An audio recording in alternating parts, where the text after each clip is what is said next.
Correo Paraguayo, le podcast d'un volontaire au Paraguay.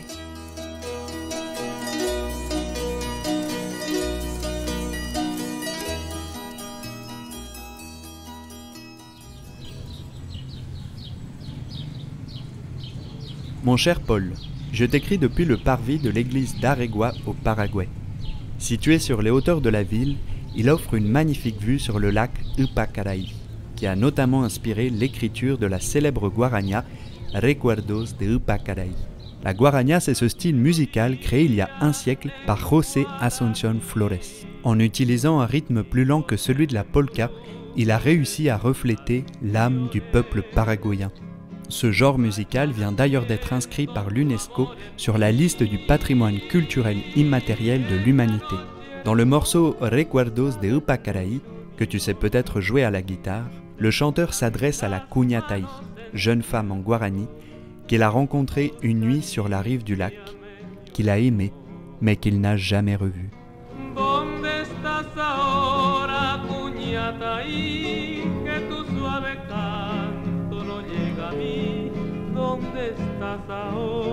Mi ser te adora con frenesí.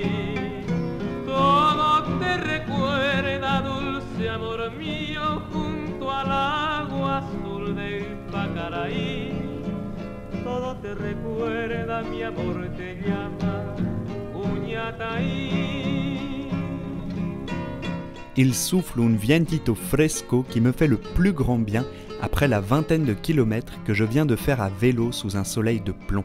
Je profite de ce lundi férié pour me promener dans ce pueblo aux larges rues empierrées bordées de maisons anciennes. J'ai fait ici de belles rencontres à travers des interviews pour mon émission culturelle du dimanche. Parmi elles, Suni, qui tient une boutique de souvenirs et m'invite à boire le tereré quand je suis de passage.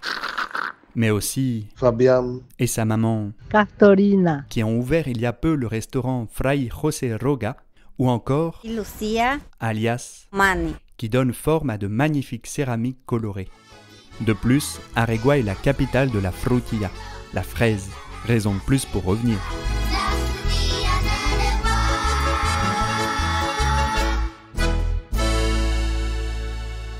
Via les réseaux, j'ai suivi ton périple jusqu'à Rome pour dire adieu au pape François. Puis tes récents séjours en Ukraine auprès des soldats blessés pour les former à la fabrication de leurs propres fauteuils roulants en bois, ainsi que ton entrepreneuriat Apollo qui se concrétise de jour en jour.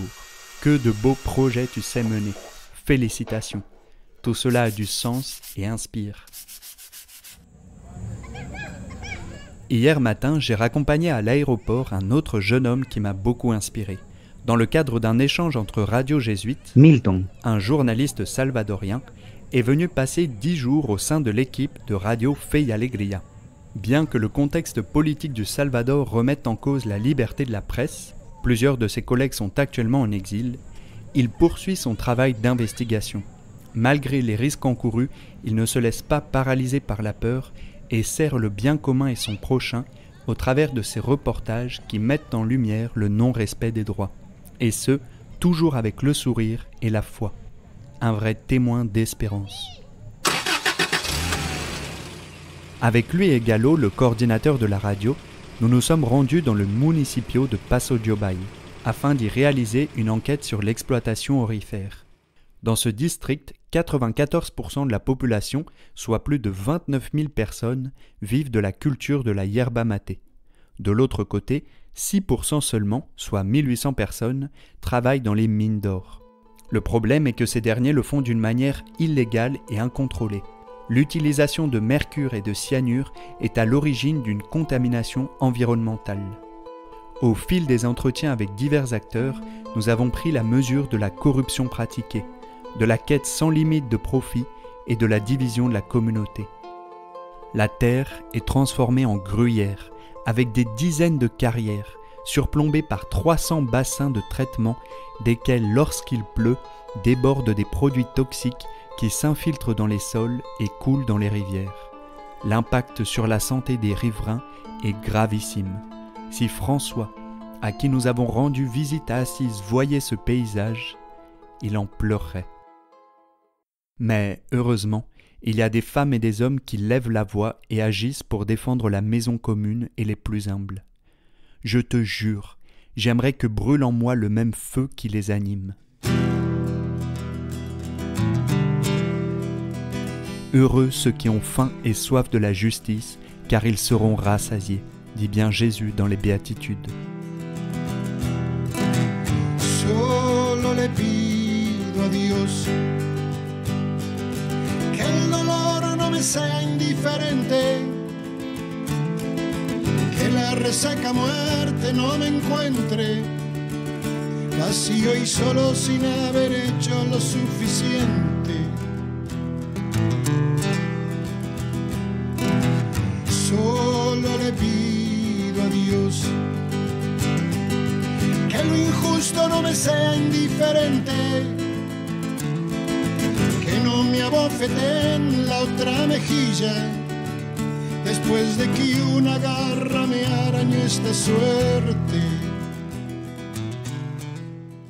Je profite de ce courrier pour te demander de prier pour moi, car, vois-tu, ma mission doit se terminer en février et je ne sais pas quoi faire. Vaut-il mieux que je rentre en France auprès de ma famille et mes amis qui me manquent, ou bien continuer mon volontariat au Paraguay qui me rend heureux et dans lequel je me sens utile? Si tu peux donc prier pour que je sache avancer avec confiance sur le camino de la vida, je t'en remercierai. Comme ils disent ici, que Dios te lo pague, que Dieu te le rende. En tout cas, l'incertitude où je serai dans quelques mois est une invitation à profiter de chaque instant. Or, j'ai devant moi du savoureux. Entre un concours de danza paraguaya à Piradiu avec las damas de mon cours de danse et Enrique, 2 semaines à être opérateur de la console l'après-midi, ça va passer du bon son, hashtag polka, hashtag... Et aussi plein d'occasions d'exercer mon œil de photographe en herbe à travers l'objectif d'un appareil qui me permet de capter les détails du monde. Si Dios quiere, comme ils disent aussi, si Dieu le veut, je verrai également Solène en Argentine et recevrai la visite de mes parents. Así que hay que agradecer. Il faut remercier pour tout cela. Bueno, il est l'heure que j'enfourche ma bécane pour m'en retourner à Asunción. Mais avant cela, j'ai besoin d'un petit coup de boost. Ça va partir sur un combo café americano palmier au chocolat.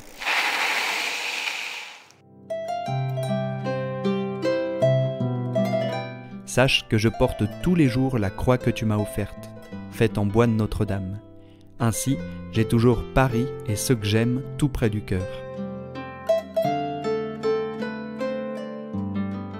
En attendant de te revoir, je te souhaite le meilleur, car tu le mérites.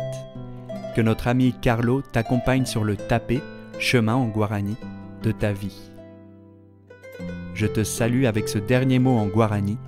À très bientôt, Anguilou, compagnon de l'âme. Guillaume.